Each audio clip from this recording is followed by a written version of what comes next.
খাদিজা রাদিয়াল্লাহু তাআলা আনহা সব সময় আল্লাহ রাসূল সাল্লাল্লাহু আলাইহি সাল্লামকে সাহস যোগাতেন।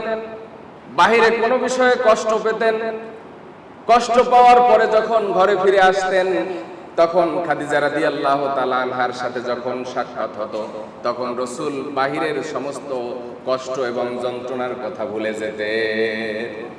এই জন্য মুসলিম ছেলেরা যখন বিয়ে করবে, তখন সে একজন আদর্শ ইসলামী নারীকে খুঁজে নেবে, যার কাছে সে সান্ত্বনা পাবে, যিনি ঘরে থেকে বসে পুরুষকে সাহস যোগাবে।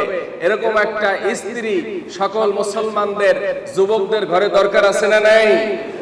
শুধু নিজের সাজসজ্জা, নিজের প্রয়োজন, নিজের চাহিদার কথা বলবে তাই না, বরং ইসলামের জন্য পুরুষকে সাহস যোগানোর জন্য ঘরে থেকে নারীকে ভূমিকা পালন করতে হবে। ঠিক কিনা বলেন?